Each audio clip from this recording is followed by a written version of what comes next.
Hi and welcome to the channel. Today we will unbox and benchmark this MSI RTX 3060 Ti Ventus 2X OC. I bought this for 22,000 pesos or around $330 in a 65 peso to $1 ratio, which will also be the conversion rate that I will use throughout this video. This is basically priced the same as the RX 7600 XT. Anyway, around the box there's nothing to nitpick, although I find this Zero Frozer tagline to be interesting. It says calm before the storm. It's up to you on how you'd want to interpret this.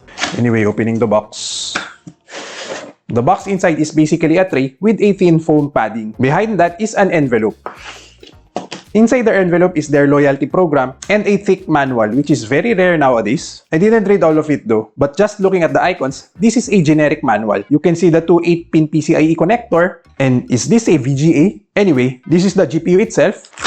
It obviously has two fans, and it has a fan stop mode, also known as Zero Frozer, the calm before the storm. It has covers for the PCIe connector and for the output ports. As for the dimensions, it is 235mm by 124mm. It is around 2 slots thick, and as for the output ports, it has 3 display ports and 1 HDMI. It also has a backplate which feels plastic and has no thermal pads, which also means that this is not for thermals and just for rigidity and aesthetics purposes only. As for power, it requires a single 8-pin PCIe connector. Total board power is 200 watts, which makes you question whether this cooler can handle the heat. So as for the temps while benchmarking FF15 for 30 minutes, the GPU temps averaged at 73.29 degrees Celsius with a max temp of 74.9 degrees Celsius. The hotspot temps averaged at 91.53 degrees Celsius with a max temp of 93.5 degrees Celsius. The fan speeds averaged at 73.36% with a max of 75%. In RPM, this is 2051 and 2091 respectively. The GPU temps are on the acceptable range, but the hotspot temps are on the hotter side. The fan speed is also spinning fast already, which would be a concern during summer. I also find the 18 degrees Celsius hotspot difference to be too high, although still in acceptable range. Ideally, you'd see a 10 to 15 degrees Celsius difference from the GPU core. This suggests a mounting pressure issue, and while the temp difference is not on a critical level, for me the actual hotspot temp is on the hotter side, making this a moderate severity issue in my opinion. Lastly, for temps, the Zero Frozer tagline makes sense now. Zero Frozer can be interpreted as it will never cool, thus the mediocre output. And as for the benchmarks,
looking at average gains and losses, at 1440p some models of the RTX 4060 and RX 7600 are still competitive against this GPU. For the 3060 Ti to be attractive at this price range, it has to be below 20,000 pesos or around $307. However, looking at 4060 Ti 8GB, I'd say that this is a good value GPU. 4060 Ti needs to drop its price to 25,000 pesos or around $385 to even make sense against the 3060 Ti. And holistically, 4060 Ti needs to drop its price to 22,000 pesos or around $330 to compete against its own RTX 4060. The RX 7800 XT, however, has a good price to performance ratio currently, even against the RTX 4060. So overall recommendation, you should only consider the RTX 3060 Ti if it is priced at most 10% more than the RTX 4060. The RTX 4060 Ti is also a bad buy at its current state, and still the best bang for the buck GPU is the RX 7800 XT. However, it has a very steep price increment against the 60 class GPUs. For AAA titles in the highest settings, you should also not consider the RTX 3060 Ti even at 1080p. The 8GB VRAM buffer isn't simply enough with those. For that matter, even the RTX 4060 and RX 7600 as well. Although I haven't reviewed it, you may want to consider the RX 7600 XT for 1080p titles just for its VRAM capacity, and then a steep leap to RX 7800 XT for 1440p. As for MSI's RTX 3060 Ti Ventus 2X OC, I'd say zero frozer and zero recommendations. The temp performance is underwhelming and the price is also not that compelling. Consider the Gaming X variant instead. Anyway, that's it for this video. Do let me know in the comments down below on what you think of this GPU. Thanks for watching. Do like or dislike and subscribe for more unboxing, SFF builds, and benchmarks. Bye!